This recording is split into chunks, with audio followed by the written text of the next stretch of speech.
Hi guys, welcome to my channel. I'm Maggie. In this video, I'm going to share with you my take on the Hexagon Granny Cardigan.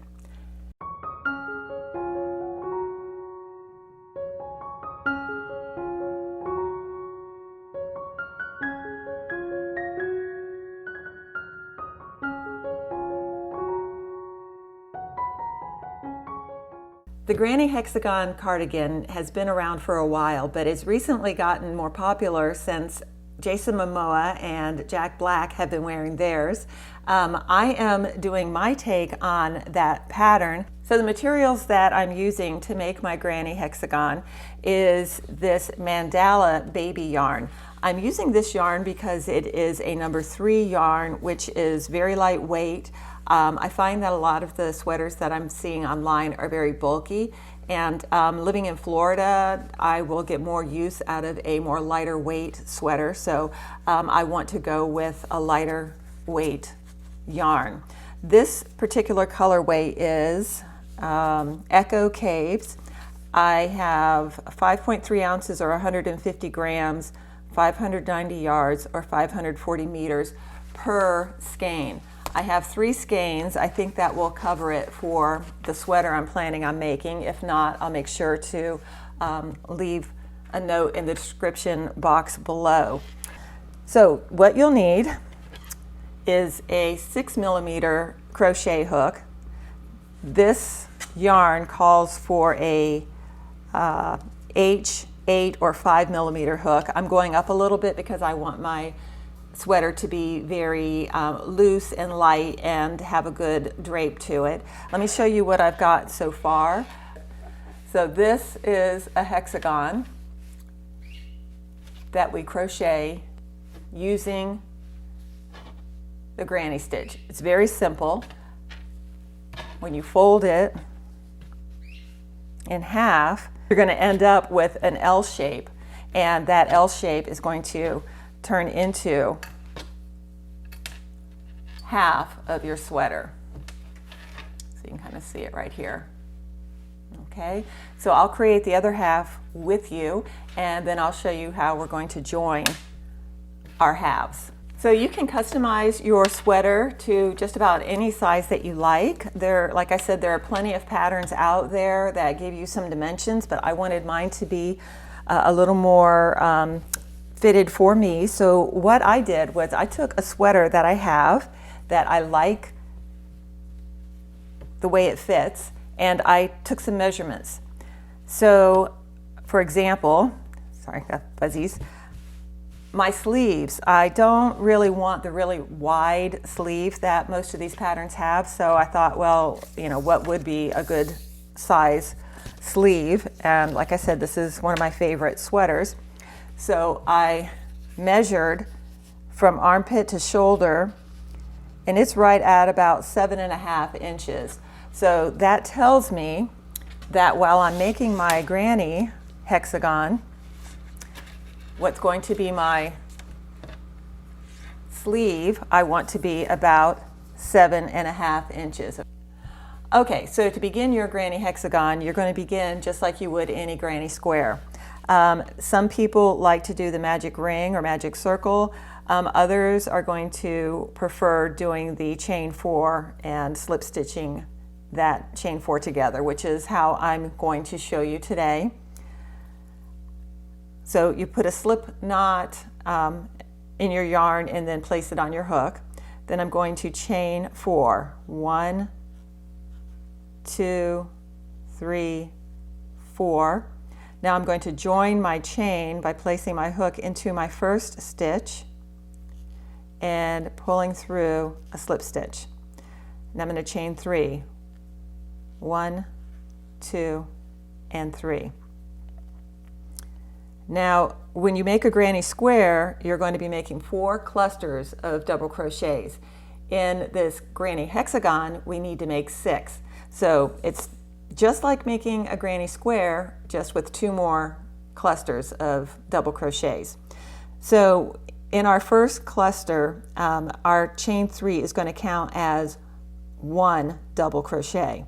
So I'll place 2 more into my ring. There's 1 and 2.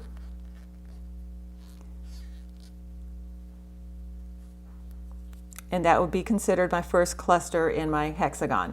Now I'm going to separate each cluster with a chain 1. Then I'll go right next to it and make another cluster of 3 double crochets. 1,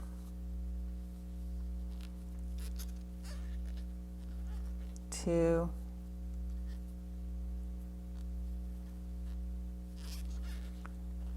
3, and a chain 1. Again, 1,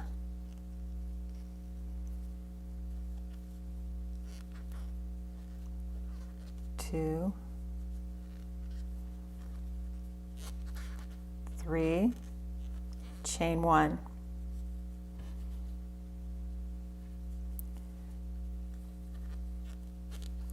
1, 2, 3,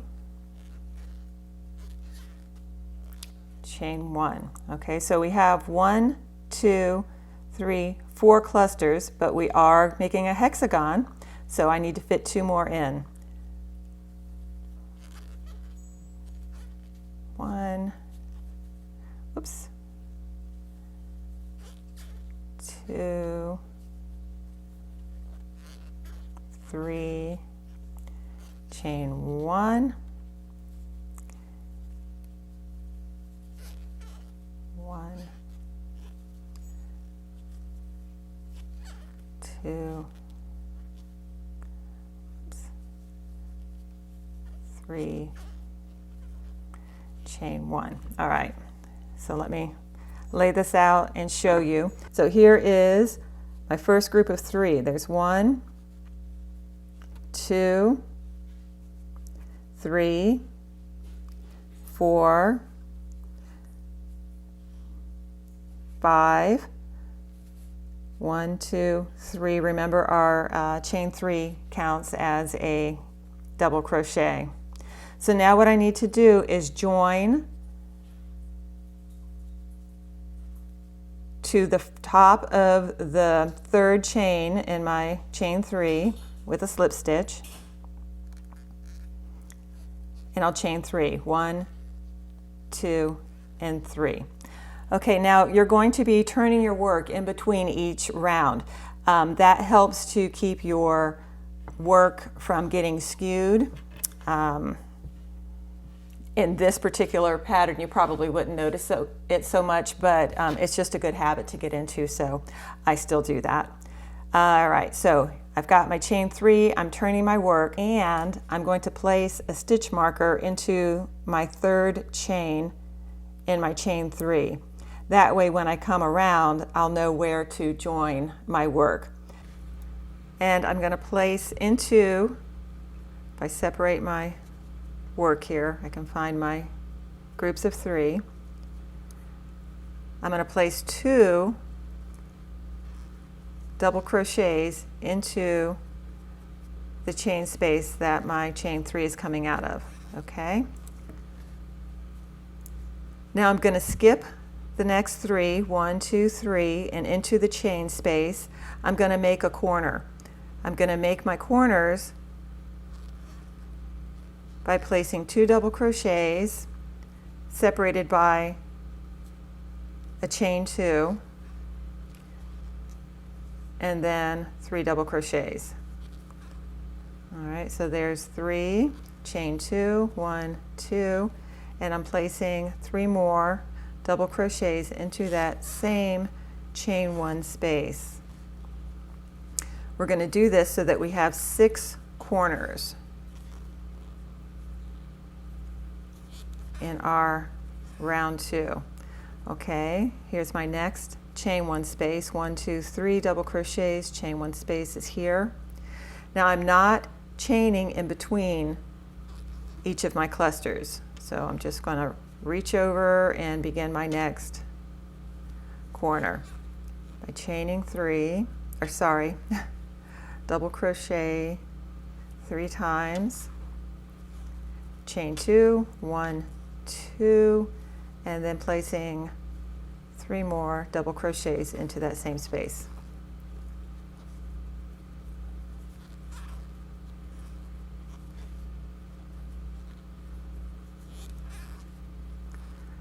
Okay, here's 1, 2, 3 double crochets. Here's my chain space, and into that will be my corner.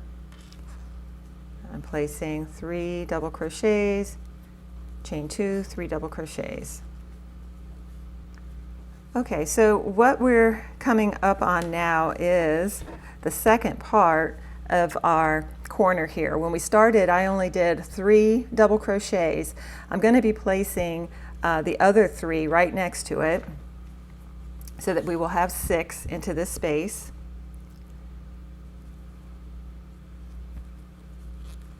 One, 2, and 3. Now between our 3 we were doing a chain 2, but what I like to do is place a half double crochet instead of a chain 2 there. I picked this trick up from Mikey over at the Crochet Crowd when I do my granny squares now, and I really do like that better than just leaving the chain. I think it gives a little more structure to your work. So rather than a chain 2 and slip stitching into the top of my 3rd chain, I'm going to do a half double crochet into the top of my 3rd chain.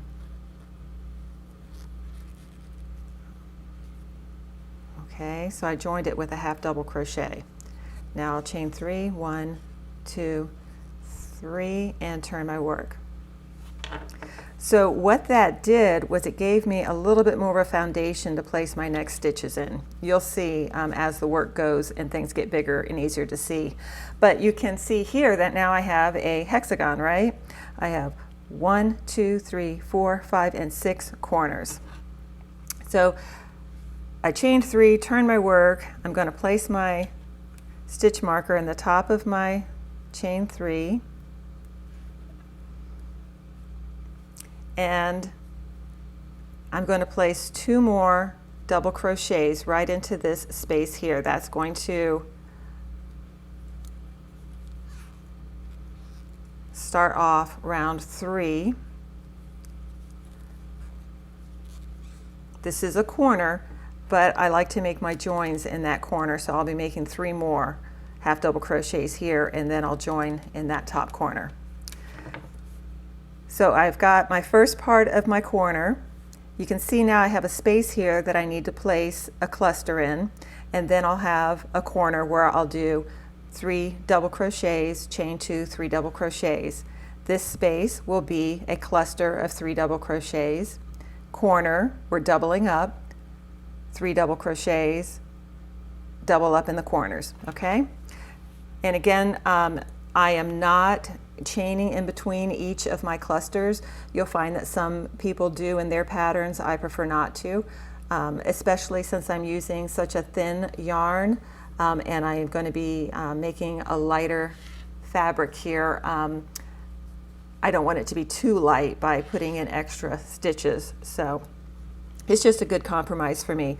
You'll get to know your own tension as you work, and you'll get to know the yarn that you're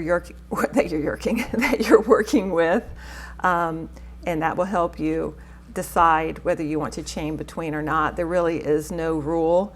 It's just what you prefer. So I've got my chain 3 into my space between here. Now I'm going to a corner. I'm going to do my 3 double crochets, 1, 2, 3, and I chain 2 between my 3 double crochets to form my corner.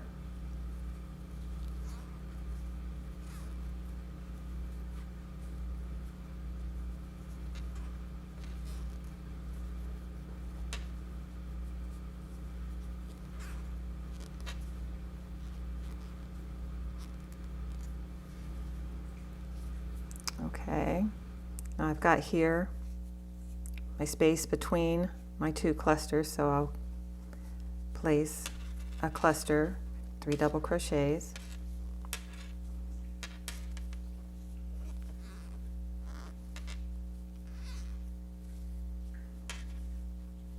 All right, so I'm back to the corner. Remember, each corner is going to be 2 clusters separated by a chain 2. This really is rather simple. It's just like your granny square. You're just adding an extra 2 corners to your work. So if you can make a granny square, you can certainly do this. Alrighty, so I'm coming up to the end of round 3. On my original hexagon, the color was dark blue and then went to a lighter blue. I was trying to match mine up a little so that my colors would be symmetrical, and I cut my yarn, so I am going to have to go ahead and add yarn, and I've decided to show you how to do this because you may want to just use some scrap yarn or change your colors up and not necessarily go with the variegated skein like this. So let me show you how you can change colors. So I am at my corner, and you begin each round with a half of a corner. So you can see I've got my chain 3 and 2 double crochets. So I like to join mine with a half double crochet like I showed you in the previous round. I'll do that one more time so that you can see how it's done. But let me put my 3 double crochets to complete my corner here.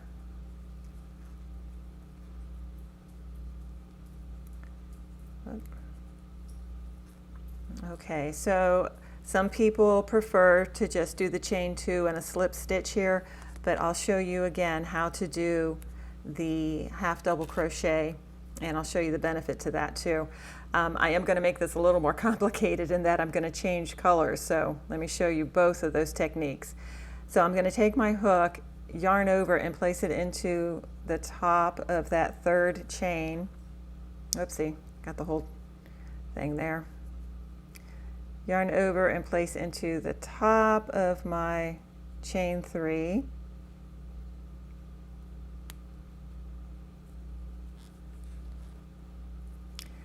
Now normally I would just yarn over and pull through the 3 loops on my hook, but since I'm changing colors, I'm going to pull through with my 2nd color. Now this isn't very different, this color, but I did have to cut my yarn, so I do have ends. All right, so I'm placing my yarn over my hook, and I'm pulling it through those 3 loops on my hook to complete that half double crochet. Now what I like to do is turn my work over, and I'm going to take my ends and I'm just going to loosely tie them. I'll come back in a little bit and tighten this up once I get my stitches placed. That's just going to help hold things for me. All right, so I've completed my half double crochet. I'm going to chain 3, 1, 2, 3. I like this bigger stitch marker. I'm going to place my stitch marker into the top of my chain 3. I'm going to turn my work over. Now that I've got my stitches in, I can tighten this up just a little bit, and I think I'll trim this long end too. There we go.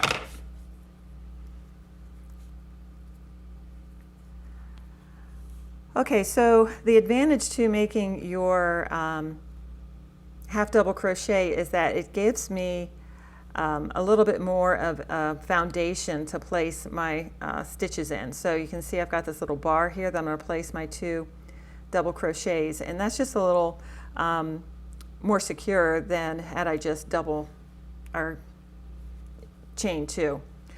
Okay, so I'll pick up where I left off.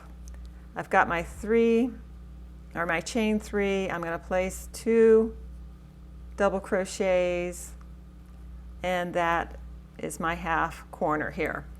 Now for this round, I have 2 gaps in between each of my corners, okay? And you're going to find that with each round, you'll get one more gap between your corners. So we're just going to continue on what we've been doing all along. We're going to be doing our corners made up of 2 clusters with a chain 2 between. Our gaps have a cluster, chain 2, or cluster with a chain 2 and a cluster, chain 2, cluster, chain 2, cluster. It's just the same thing, round and round and round, okay? Okay guys, so I think I'm just gonna let you add it. I am going to go ahead and continue on my sleeve off camera. I think you get it.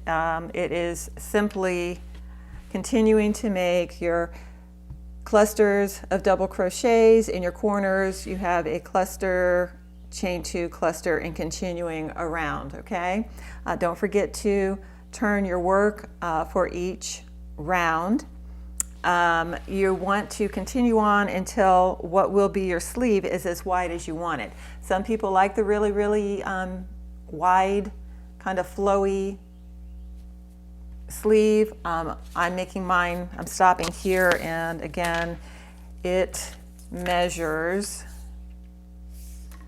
about 7.5 inches, okay? So if you are wanting to make one similar to mine, that's where I'm starting.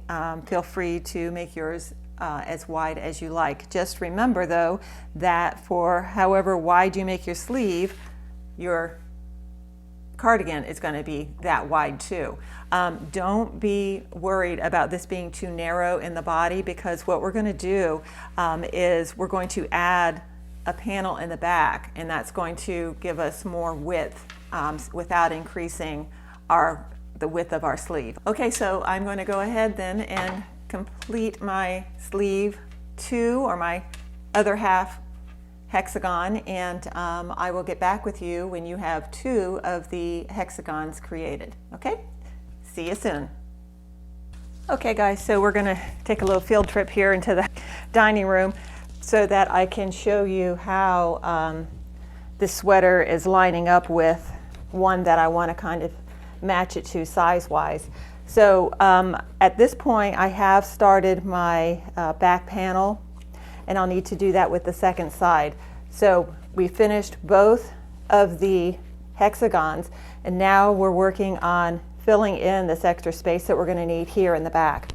So the way I'll know that this is going to be wide enough to cover the back is my sample sweater that I like. This is going to be upside down here for you guys. If I start at the seam to the seam is 21 inches across the back. Now we know that a half of the hexagon is 7 inches, and then this one is 7 inches, so that leaves me 7 inches in the center here that I'm going to need to use to fill in. So to make it so that it's even, on one side of my sweater I'm going to continue with the granny stitch for 3.5 inches, and then I'm going to do the same on this side. Once I have both of them with the back here at 3.5 inches, I'll seam it together, and I'll show you how to do that. So 7, 7, and 7 is 21, and that's the width that I want for the back of my sweater.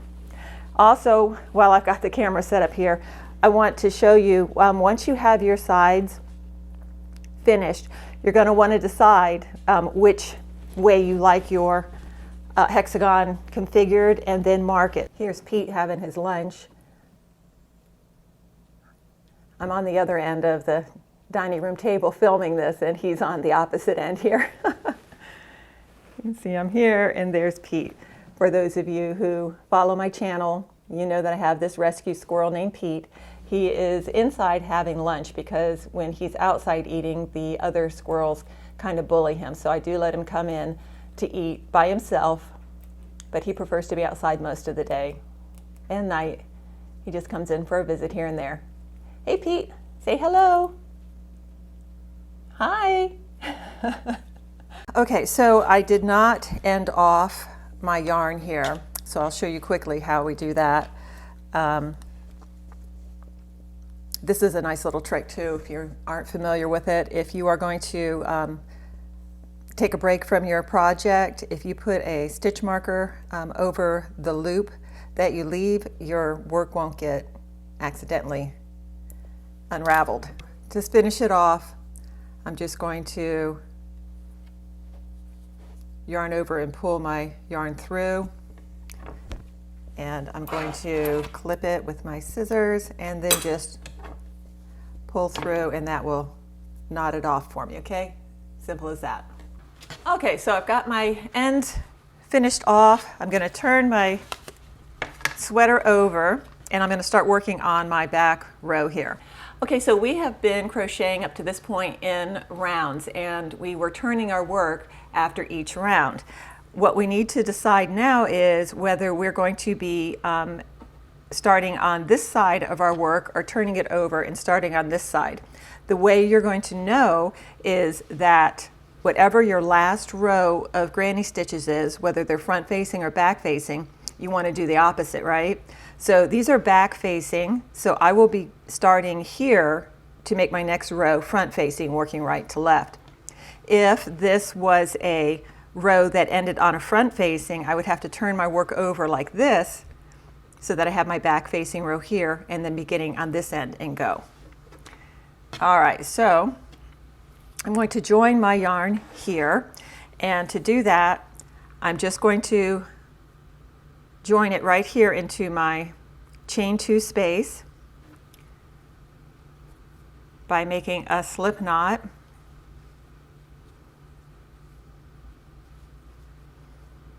And then I'm going to chain 3. 1, 2, and 3. Now I'm going to place 1 double crochet into this space.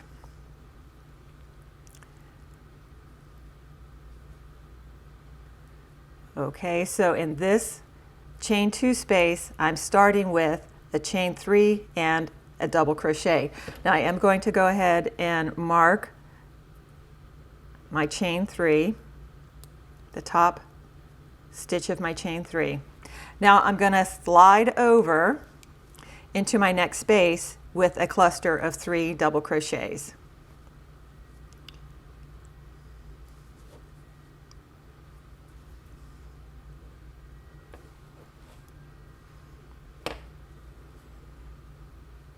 Okay, and I'm going to continue that all the way down into each of these spaces or gaps until I get to the end. Okay, I'm coming up on my last space, and then I'll have my corner. Into the corner now, I am only going to place 2 double crochets. 1 and 2. Okay. I'm going to chain 3, 1, 2, 3, and turn my work.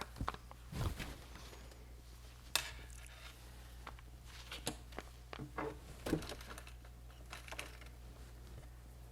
place my stitch marker into my 3rd chain.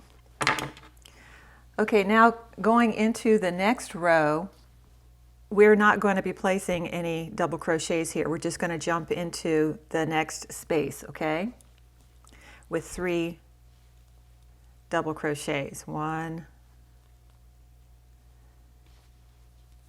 2, and 3. And we're just going to make clusters of 3 double crochets into each space to the end. Alrighty, so I'm coming up on the last bit of my 2nd row of my middle section, and you'll see I've got one last gap, so I'm going to place my 3 double crochets there.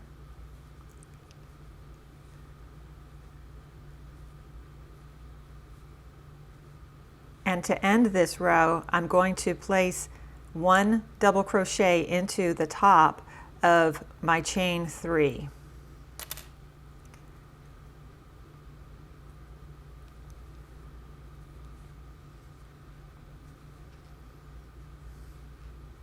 Okay, now I'll chain 3 to turn. 1, 2, 3, and turn my work. I'll place my stitch marker in the top of my chain 3.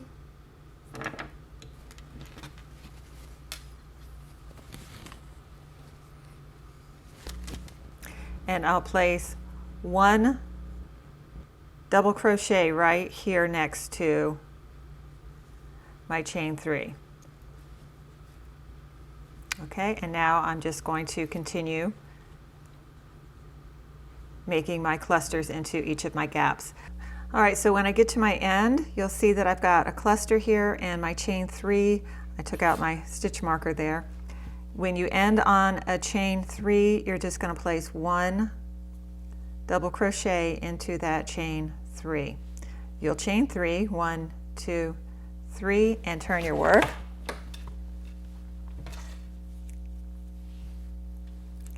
And now you'll place a double crochet into this space so it looks like you have 2 on this end. Your chain 3 counts as 1, and then you'll place another double crochet right next to it there. All right, so that is your back panel section. So just continue making your panel as wide as you need. Like I said, mine is 7 inches, so I'm going to make each half 3.5 inches wide. Okay, so when I have that complete and you have yours complete, let's get back together and I will show you how to join those back panels. Okay guys, so I have just completed adding my back panel sections to either side of my sweater. Now what I need to do is seam it together. There's all kinds of different ways that you can join your sweater, whether you want to crochet it together. I'm going to just use a needle and sew in my join here.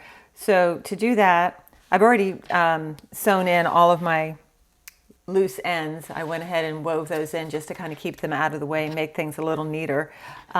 This is my last row here on this piece of my sweater. What I'm going to do is, rather than have to reattach a piece to sew it together, I'm just going to cut this yarn length. I'm going to go ahead and tie this off, and then I'm going to pull the yarn through and give myself enough yarn that I can sew through here.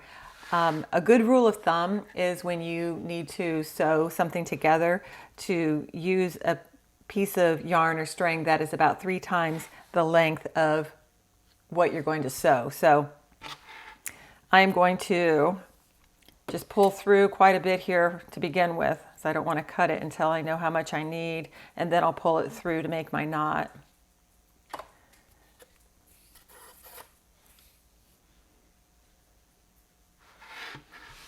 All right, so let's see, there's 1, 2, 3 lengths of my yarn, and I'll go ahead and cut it, and that should give me plenty because you really don't want to wind up short.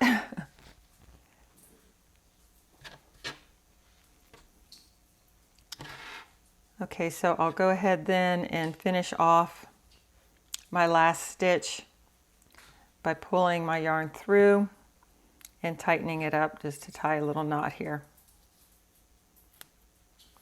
Okay.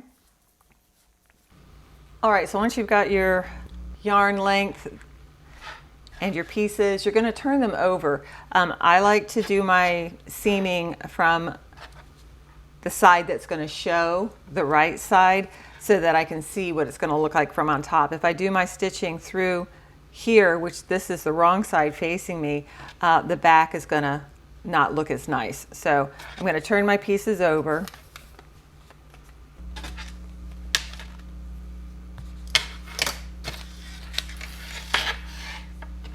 So that the right side is facing me. And this way, as I'm sewing, I can see how my stitches are looking as I'm going along. So I'm going to take my needle and I'm going to join one side to the other just by attaching it, bringing it through. And what we're going to be doing now is joining by going stitch for stitch all the way down, matching them up from one side to the other. We're going to be bringing our first stitch, for example, is going to go into the first V. You can turn your work to face you if it helps. Here's my V, and then I'm going to come to the matching V on the other side. You see the V here, and I'm going to place my needle underneath both pieces of that V. Okay, now I'm going to come down to the next one on this same side that my yarn came out of, go underneath both sides of that V, and the corresponding V right next to it, I'm going to put my needle under it. Okay, now I'll come directly down to the next V and bring my needle through to the one directly across.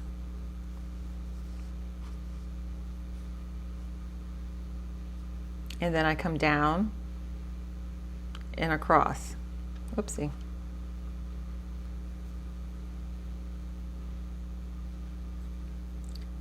Down and across. The next one across. I'll do a few more so that you can see how it lays once I get a few in here.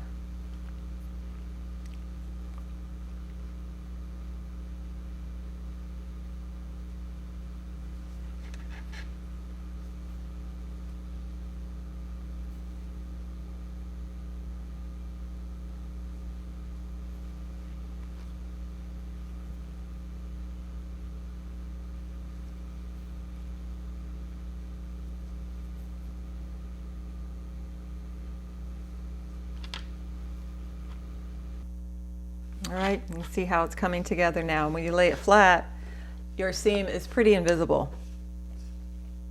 Okay, every stitch is lining right up down the center of your work. Okay, so I will continue this all the way down. When I get to the end, I'm going to finish off, and then we're going to talk about, you can see why I wanted to kind of put that on the other side. This is a little more zigzaggy, so I want to seam on the right side, the side that's going to show. On the inside, it's not as smooth. So what I'm going to do after everything is seamed along the back is I'm going to try on my sweater, and I'm going to see how much of a front panel I might need. I want to see how this fits through the shoulders and under my arms, and how much do I want to bring in. Once I've decided that, I'll get back and show you. We're going to do a front panel just like we did the back panel, okay? So I will get back with you in a few. I did try this on, and I am going to add a few more rows to my front to come in a little more. So we'll do that the same exact way as we did the back panel, okay? Attach your yarn and just go back and forth until you bring it in enough that you like the way it fits. All right, guys, so I just added a few more inches to my front panel here. My front panel now measures from the armpit, center, to the edge here, right at 10 inches. And that for me was adding 1, 2, 3, 4, sorry, you couldn't see that. 1, 2, 3, 4 more rows, okay? So again, this is something that you can customize to fit yourself. Just every now and again, try it on, and to determine how many rows or rounds you might want to add.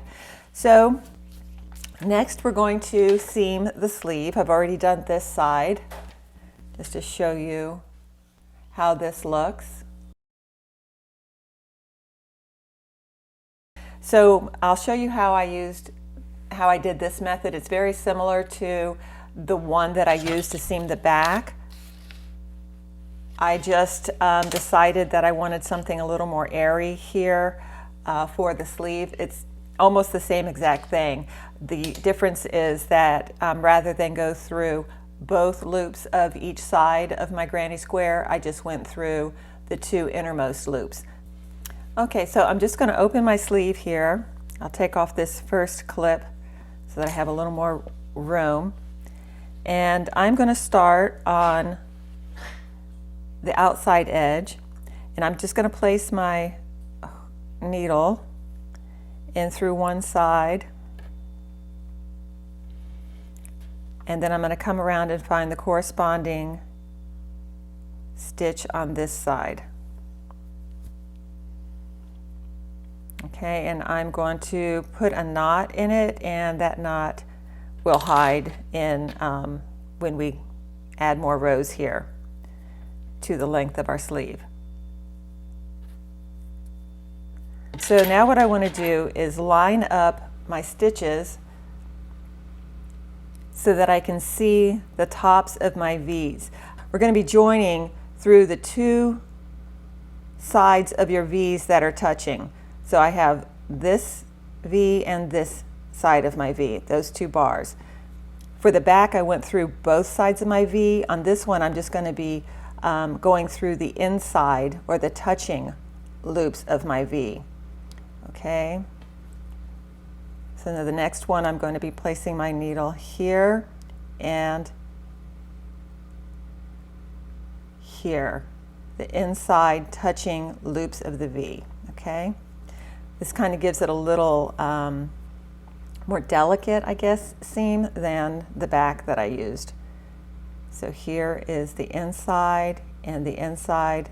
It's like they're touching each other.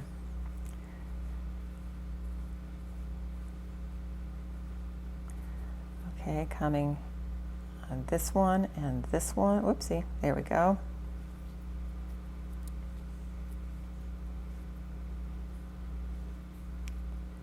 Inside, inside.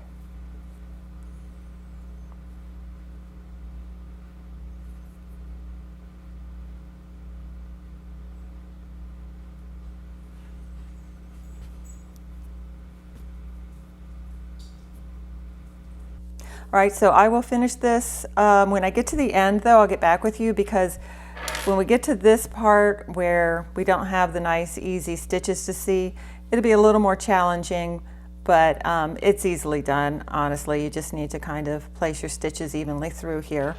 This is how it looks on this side. All right, so I'm coming up on the panel portions.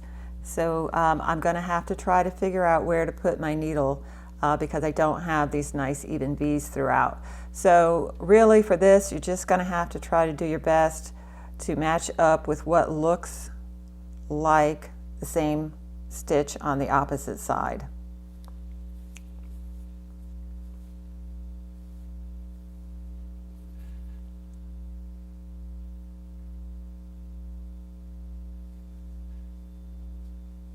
I might even go under a little bit more than that on this one because it is kind of coming to where things might need to be a little more secure at the shoulder here. So you can kind of double it up a little if you need to. All right. So you can see how it kind of just blends right in here nicely. The other side as well. So I'm just going to bring my needle to the other side here, and then I'll tie it off in a knot. Next, I think I will be adding length to my sleeves, and I'll show you how to do that after I finish off and weave in my ends, okay? So next we're going to add length to our sleeve. So to do that, you'll want to attach your yarn to your hook using a slip stitch. And I prefer to attach my yarn at the base of my sleeve, the underside, rather than the top. I think it just kind of hides things better. So my sleeve is folded. The halfway point is here at a cluster, so I'm going to go into the space between that cluster. So I'll join with a slip stitch and then chain 3. 1, 2, and 3. Now I'm going to place 2 half double crochets into this same space. My chain 3 is going to count as 1. And this will be my first cluster. Now I want to go ahead and mark the top of my third chain because we're going to be joining there to step up to our next round. 1, 2, 3, place my hook here. Okay, and so now it's simply just making your clusters in each of your spaces.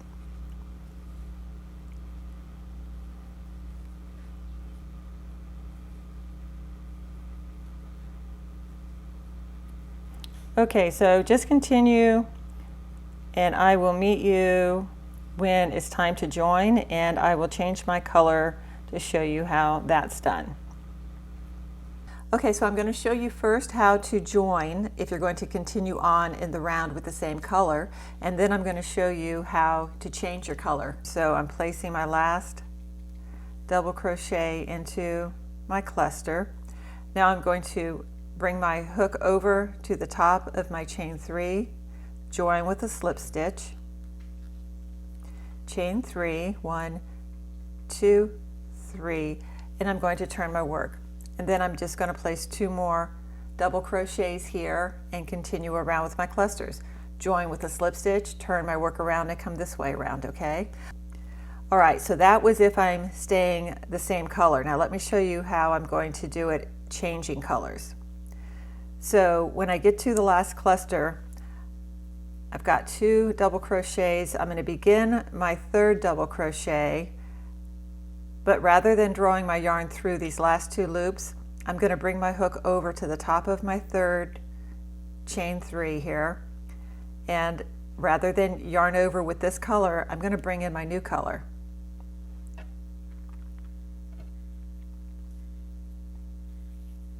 Okay, so I'm just going to put it over my hook, and I'm going to draw this through my top of my chain 3 and the remaining 2 loops on my hook. Now I'm going to turn my sleeve over like this, and I'm going to snug it up.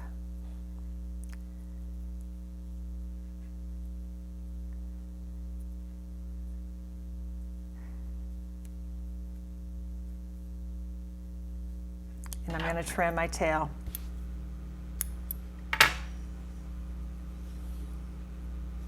Okay, now I'll chain 3, 1, 2, 3, and I'm going to turn my work. Okay, so then I'm just going to continue into this same space with 2 more double crochets, remembering that our chain 3 is counted as a double crochet. Where's my stitch marker? I'll get a different one.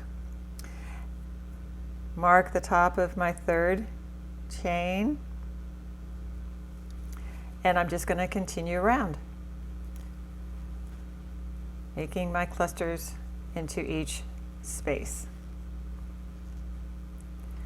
Okay, so that's all there is to changing colors and continuing your rounds.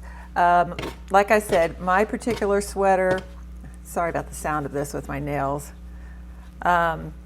from the point of the underarm here to the end was 17 inches. So I wear about a medium. I'm 5'6", so if that gives you some indication, if you want to just copy this pattern, or you can make adjustments yourself.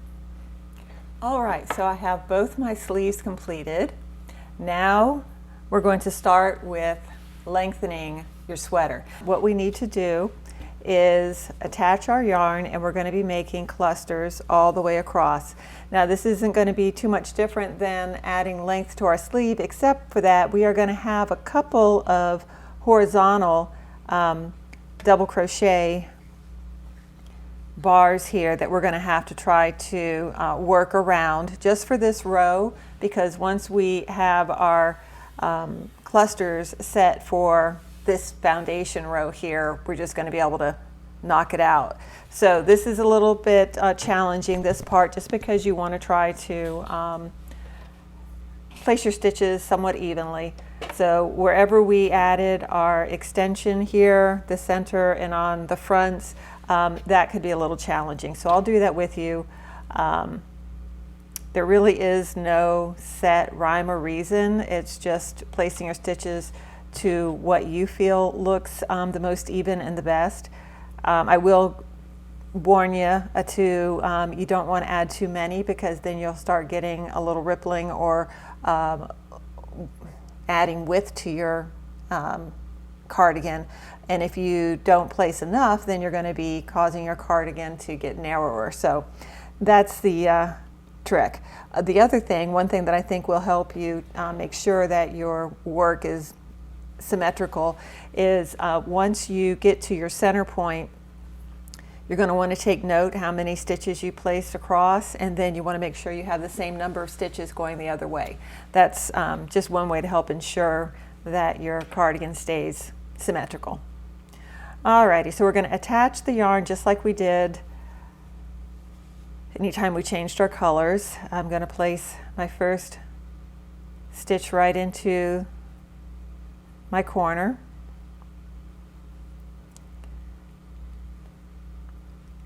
Adding my yarn with a slip stitch, chain 3, 1, 2, 3, and I'm going to place a double crochet right next to it.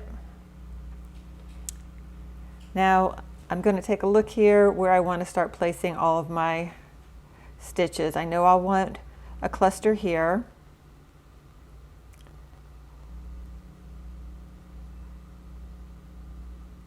I can place a cluster here. Okay, let's see. This is going to be a little trickier than I was imagining. All right, well, I know this definitely is enough space here, so I'll put one here.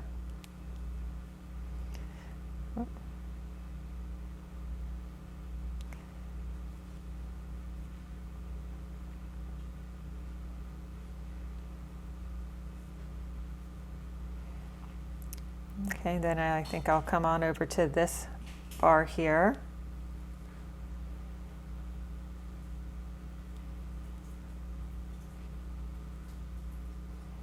I might have to make them look a little doubled up here for a minute, because my next one technically should go there. Shoot. Let's see. You know what I think I'm going to try is I'm going to split one here.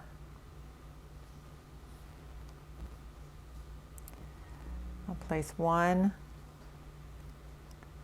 then I'll place one kind of in the center of that, and then one just on the outside of it. Now I know that might look a little wonky to begin, but once you place your, I don't like that. Hold on. See, this is what it takes, honestly. It's just kind of messing around until you get it to look the way you'd like to. I'm going to go right in there after all.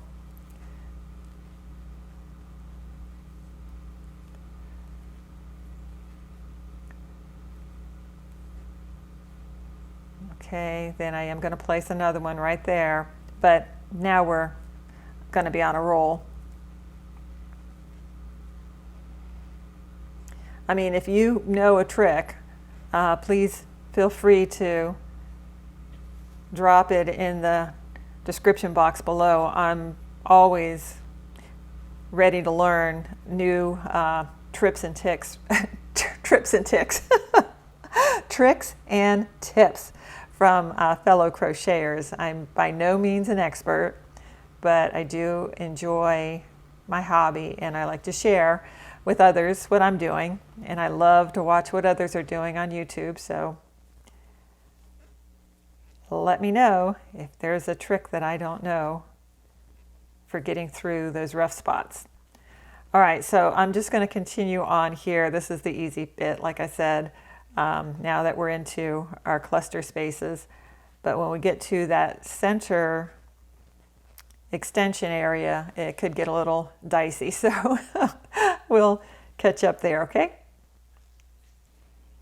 Okay, coming up on my last cluster space, and now I'm going to have to start doing my finagling.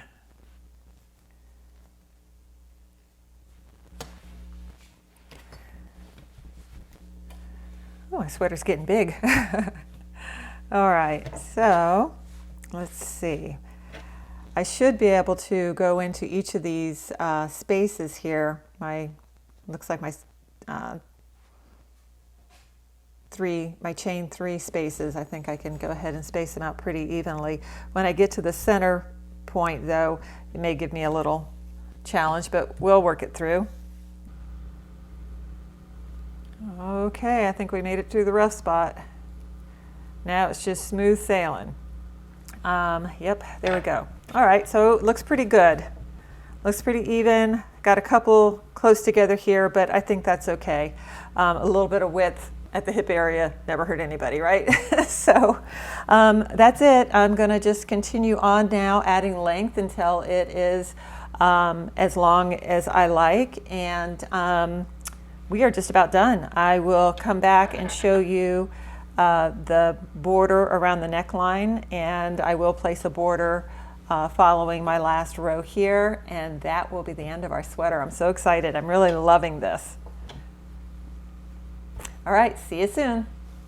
Okay guys, so we are just about done. The sleeves are complete. I've added length to the sweater to the length that is good for me. You can add as many rows as you like, but I am gonna stop here. Next, I'm going to create an edging. I really like the edge here of the sleeve. It's just a double crochet. So I'm gonna go around the sweater all the way and up around the neck here, and then down and around again with a double crochet. Once I have that complete, I'll see if I want to do another round or not. This is really completely up to you now at this point, how you want to finish off your sweater. I've seen them done just right here. You know, you can end it right there, but for me, I want to finish off my edging because of this added side here that I have, because it's not a real finished looking edge. So I'm gonna go around one time with the double crochet, maybe twice, and I'll get back with you and we'll see if that looks good. Alrighty, so you'll just place your slip knot on your hook, and then place your hook into your work and join it with a slip stitch. So a half double crochet is just yarning over, placing your hook into your stitch, yarn over, pull through. You'll have 3 loops on your hook and you're going to yarn over and pull through all 3. So let me explain the border for you, or the neckline. It's very simple. I just went around several times with half double crochets. Let's see, how many rows would that be? 1, 2, 3, 4 half double crochets, and then I did a row of just single crochets here. So I wanted to kind of mimic the color changes in the sleeves coming out this way. So that's just the pattern I went with, but I think what makes this sweater so, this is the bottom here, what makes the sweater so neat and the pattern so fun is that you can just do anything with it. I can't wait to make another one. So anyway, that's it. If you are going to give this pattern a try, please leave a comment below and let me know how yours turned out and what color combinations you used. If you have any questions about anything in the tutorial that I can clarify for you, I'm happy to answer any of those. Just drop them in the description box below. Thanks so much for watching, and I hope to see you again real soon. Bye-bye.